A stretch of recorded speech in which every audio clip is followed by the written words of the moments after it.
Hello guys, welcome back to our channel. இன்றைக்கி நம்ம வீடியோவில் சிம்பிள் அண்ட் ஈஸியாக மட்டன் குழம்பு எப்படி செய்யலான்னு பார்ப்போம். இது ரொம்ப ஈஸியாக இருக்கிறனால குக்கிங் தெரியாதவங்க கூட செய்கிறதுக்கு ரொம்பவே யூஸ்ஃபுல்லாக இருக்கும். வாங்க இப்போ எப்படி குழம்பு வைக்கலான்னு பார்ப்போம். ஃபர்ஸ்ட் அதுக்கு 1/2 கிலோ மட்டன் எடுத்திருக்கேன். இது கூட 1 டீஸ்பூன் மஞ்சள் தூள், 1 டேபிள் ஸ்பூன் மிளகாய்த்தூள், 2 டேபிள் ஸ்பூன் தயிர், அப்புறமா தேவையான அளவு உப்பு, இது எல்லாத்தையும் சேர்த்து நல்லா ஒரு தடவை பிசைஞ்சு வச்சுக்கோங்க. இதை நல்லா பிசைஞ்சு ஒரு மணி நேரம் நீங்கள் மேரினேட் பண்ணி வச்சிங்கன்னா மசாலா எல்லாம் மட்டனில் நல்லா ஊறி குழம்பு வைக்கிறப்ப நல்லா டேஸ்ட்டாக இருக்கும். இந்த மட்டன் நல்லா ஊறிட்டு இருக்க டைமில் நம்ம மட்டன் குழம்பு செய்கிறதுக்கான மசாலா நம்ம ஃப்ரெஷ்ஷாக அரைச்சி எடுத்துக்கலாம். அதுக்கு ஒரு கடாயில் தேவையான அளவு எண்ணெய் ஊற்றி 1 டீஸ்பூன் சோம்பு, 1 டீஸ்பூன் சீரகம், 1 டீஸ்பூன் மிளகு, அப்புறம் கூட கொஞ்சமாக 10லேருந்து 12 சின்ன வெங்காயம், இது எல்லாத்தையும் சேர்த்து நல்லா ஒரு தடவை கரண்டியால் மிக்ஸ் பண்ணி விட்டுக்கோங்க. வெங்காயத்தோட கலர் லைட்டாக மாறினதுக்கு அப்புறமா நம்ம இது கூட தக்காளி சேர்த்துப்போம். அதுவரை இந்த மாதிரி அப்பப்போ கைவிட்டு கரண்டியால் மிக்ஸ் பண்ணி விட்டுக்கோங்க. இப்போ இது கூட 2 துண்டு பட்டை, 2 கிராம்பு, அப்புறம் 2 ஏலக்காய், இது எல்லாத்தையும் சேர்த்தும் நல்லா ஒரு தடவை மிக்ஸ் பண்ணி விட்டுக்கலாம். இதெல்லாம் நம்ம சேர்க்குறனால குழம்பு நல்லா வாசமாக இருக்கும். இப்போ எல்லாம் நல்லா மிக்ஸ் பண்ணதுக்கப்புறமா வெங்காயமும் கலர் லைட்டாக சேஞ்ச் ஆயிடுச்சு.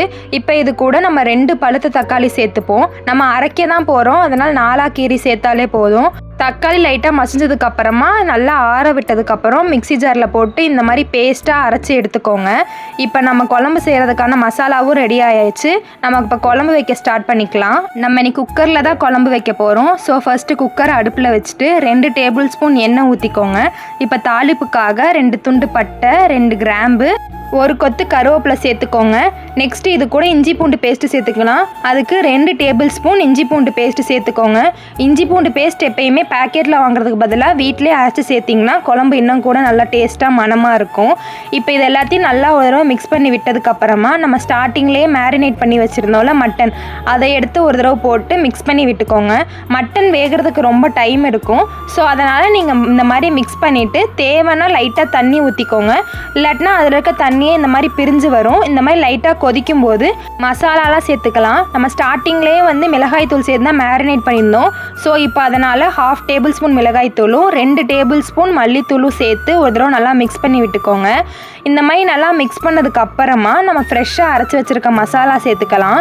மிளகாய் தூளும் மல்லித்தூளோட பச்சை வாசம்லாம் நல்லா போனதுக்கப்புறமா நம்ம அரைச்சி எடுத்து வச்சுருக்க ஃப்ரெஷ்ஷான மசாலாவை இப்போ நம்ம இந்த மட்டனோட சேர்த்து நல்லா ஒரு தடவை மிக்ஸ் பண்ணி விட்டுக்கோங்க.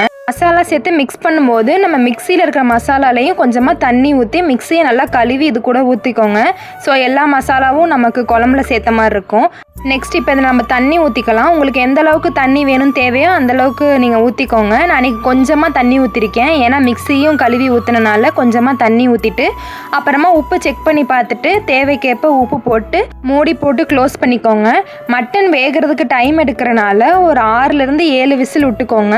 உங்களுக்கு 6லேருந்து 7 விசில் விட்டுமே மட்டன் வேகாத மாதிரி இருந்துச்சுன்னா மேலே கூட கொஞ்சமாக தண்ணி ஊற்றி இன்னும் 2 விசில் விட்டு எடுத்திங்கன்னா மட்டன் நல்லா வெந்துடும். இப்போ நம்ம 6லேருந்து 7 விசில் விட்டதுக்கு அப்புறமா குக்கர் திறந்து பார்த்தோம்னா இப்படி தான் இருக்குது. மட்டன்லாம் நல்லாவே வெந்திருக்கு. ஸோ இந்த மாதிரி நம்ம ஒரு கரண்டி வச்சு ஒரு தடவை மிக்ஸ் பண்ணி விட்டுட்டோம்னா மட்டன் குழம்பு ரெடி. லாஸ்ட்டாக இப்போ நம்ம இதில் கொத்தமல்லி இலை சேர்த்துப்போம். லைட்டாக மட்டன் குழம்பு கொதிக்கிறப்ப கொத்தமல்லி இலை சேர்த்தோன்னா குழம்பு ஃபுல்லாகவே நல்லா மணமாக இருக்கும். ஸோ இந்த மாதிரி அடுப்பில் வச்சு லைட்டாக கொதி வரும்போது கொத்தமல்லி இலை சேர்த்து ஸ்டவ்வை ஆஃப் பண்ணிக்கோங்க.